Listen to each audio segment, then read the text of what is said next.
Assalamualaikum warahmatullahi wabarakatuh. Balik lagi bersama gua di Modal Nekat Channel. Oke, untuk di kesempatan video kali ini sharing lagi seputar akuarium ikan maskoke gua lagi nih. Setelah kemarin gua sharing video setup akuarium dengan menggunakan sump filter tapi sirkulasinya pakai pipa overflow seperti ini ya.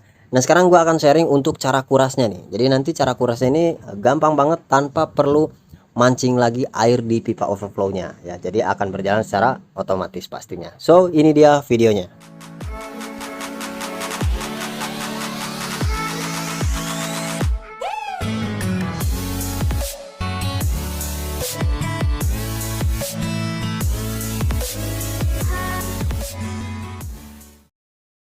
Oke, jadi sebelum masuk ke cara pengurasannya, gue jelasin dulu untuk jalur pipa pengurasannya ini di pipa overflownya. Nah, jadi ini kan dibuat di sini ya, bisa terlihat di jalur pipa overflow bagian belakang itu dia kan ada 3 jalur. Nah, kita anggap yang ini jalur pipa 1 dan 2. Nah, untuk jalur kuras ini boleh posisinya di jalur pipa 1 atau 2. Nah, ini untuk akuarium yang nanti akan gua kuras, posisi jalur pengurasannya ini ada di jalur pipa yang ke 1 ya. Kalau tadi yang digambar yang awal yang sebelumnya itu kan jalur pipanya itu di jalur yang kedua ya. Nah, ini yang pertama sama aja, intinya hanya menyesuaikan aja dengan posisi tempat akuariumnya gitu, settingan posisinya yang pas, enaknya ditempatin di sebelah mana. Nah, boleh juga kayak gini ya, ini dicabang dari jalur pipa yang kedua tapi posisinya menyamping, yang keran itu untuk jalur pengurasan ya, fungsinya sama aja kayak gitu. Intinya dicabangnya itu di jalur pipa pertama dan kedua ya. Oke, semoga teman-teman paham ya pasti maksudnya. Sekarang langsung ya kita masuk untuk cara pengurasannya. Jadi keran ini untuk jalur kuras udah gue sambung pakai selang. Nah, untuk membuang airnya, pompa dibiarin dalam keadaan hidup dulu, langsung aja buka kerannya. Nah, ini airnya gue buang ke kamar mandi.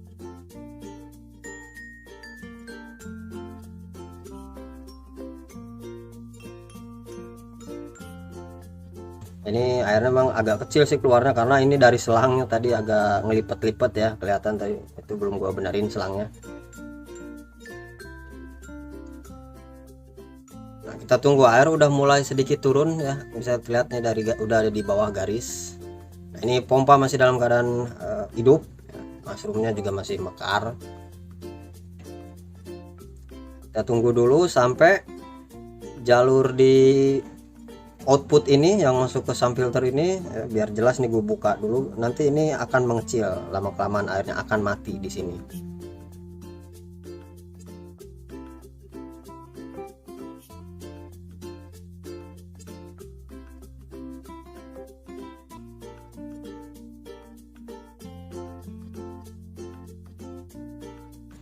Nah, itu udah mendekati dasar pipa beningnya tuh ya, sebentar lagi ini airnya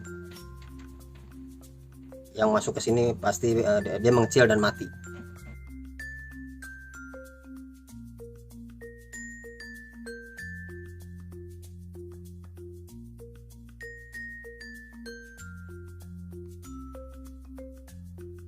Nah, ini ya setelah mengecil begini, nah ini di mushroom tuh udah ngadet-ngadet ya, karena udah tekor di sini, airnya udah surut.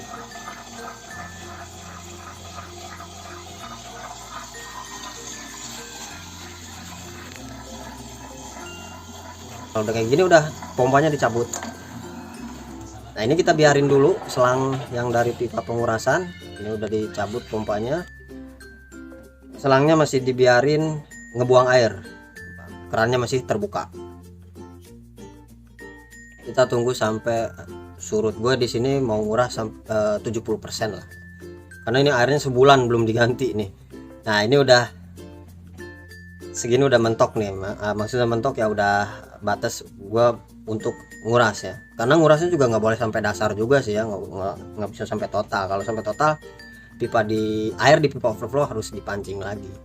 Nah, ini kalau udah ditutup bagian kerannya, terus selangnya karena di sini nggak bisa ngisi lewat akuarium, jadi ketinggian posisinya gua antara jalur keluar airnya dari torennya sama posisi akuarium itu lebih tinggi akuariumnya, jadi air nggak naik gitu. Akhirnya gue ngisinya lewat sump filternya.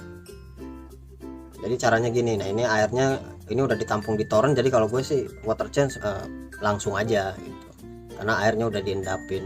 Nah, ini udah dibuka keran dari torennya, nah air udah ngalir ke sini nih ke sump filter.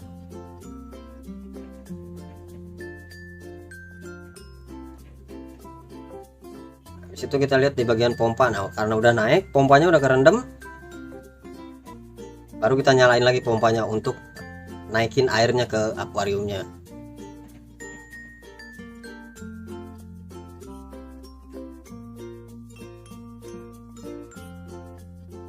Nah ini udah sampai batasnya nih, jadi batas pengisiannya gue sampai ini dasar pipa bening ya. Ini tadi kan ditutup pakai ini nih, corong bekas power head ya. Nah ini dasar pipa beningnya nih udah sejajar sama airnya. Nah pompanya udah dimatiin ya, kalau udah diisi segitu pompa matiin, tapi untuk selang airnya ya pengisiannya masih tetap dilanjutin untuk ngisi sump filternya.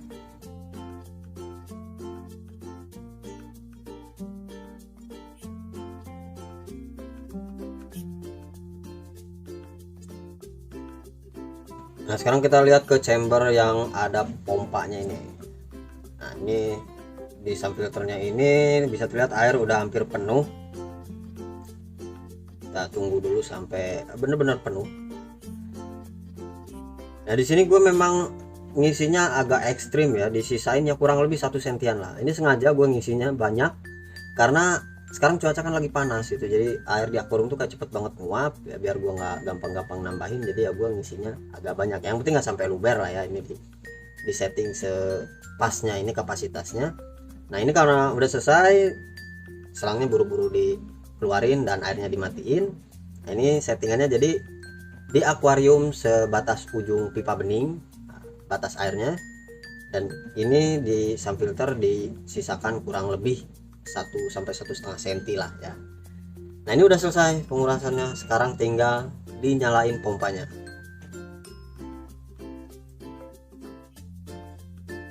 Nah kita lihat ke pipa overflow-nya, air bisa dilihat di sini langsung ngalir, tapi dia pelan-pelan ya, alirnya nggak langsung deras gitu, sedikit demi sedikit, tapi dia akan membesar sendiri tanpa harus dioprek-oprek lagi settingannya, bukaan kerannya tanpa harus dipancing ulang lagi gitu. Dia akan berjalan secara otomatis.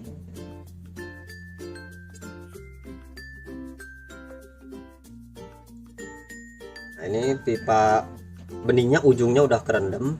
Jangan lupa ini corong yang pas power headnya ditutup lagi di sini, karena ini dalam keadaan sirkulasi normal nanti dia akan nyedot air juga di sini. Nah ini untuk ngelindungin supaya nggak kena ke ekor ikannya saat dia ngedeket ke area bagian situ gitu ya, lebih safety lah ya.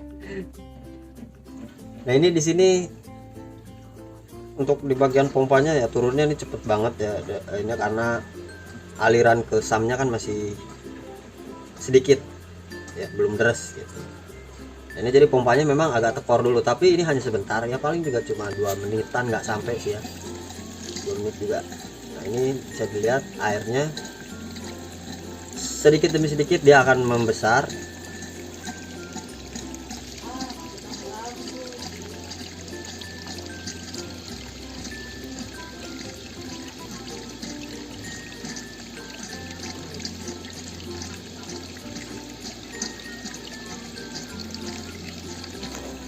Ini sengaja nggak di skip tapi cuma dicepetin aja ya, teman-teman bisa lihat kalau di sini untuk aliran airnya ya secara otomatis dia membesar sendiri. Apa bisa dilihat, nggak perlu dioprek lagi ya untuk bukaan kerannya biar tak berubah debitnya. Kalau udah pas, udah normal, ini otomatis akan bersirkulasi sendiri.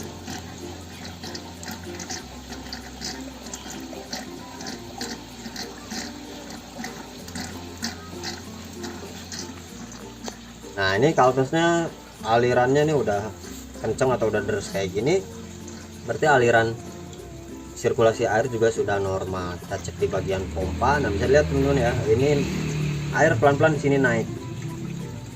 yang tadinya pompa tekor ya. Sekarang airnya naik, pompa akan berhenti keluarin suara.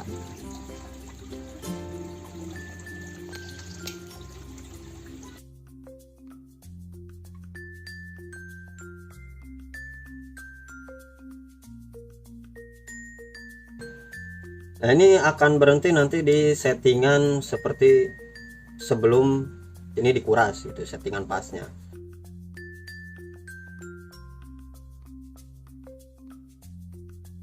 Nah, kalau gue di sini settingan pasnya seperti ini gitu, itu ditandain tuh pakai stiker atau spotlight ya, garis itu adalah garis aliran airnya apa ya, sirkulasinya yang stabilnya gitu. Jadi untuk di bagian pompa itu harus segitu gitu ya, jangan lebih atau jangan terlalu kurang juga.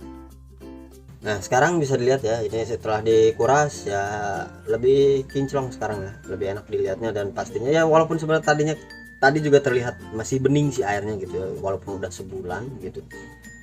Nah, tapi kalau dengan dikuras kayak gini, selain lebih bening pasti ya untuk air lebih sehat aja sih ya. Kalau sebulan kan air udah jenuh gitu, kasihan ikannya.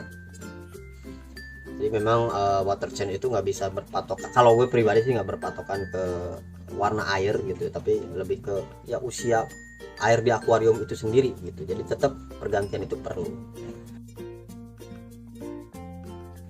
Oke, gue cukupkan sampai di sini dulu untuk video sharing gue kali ini.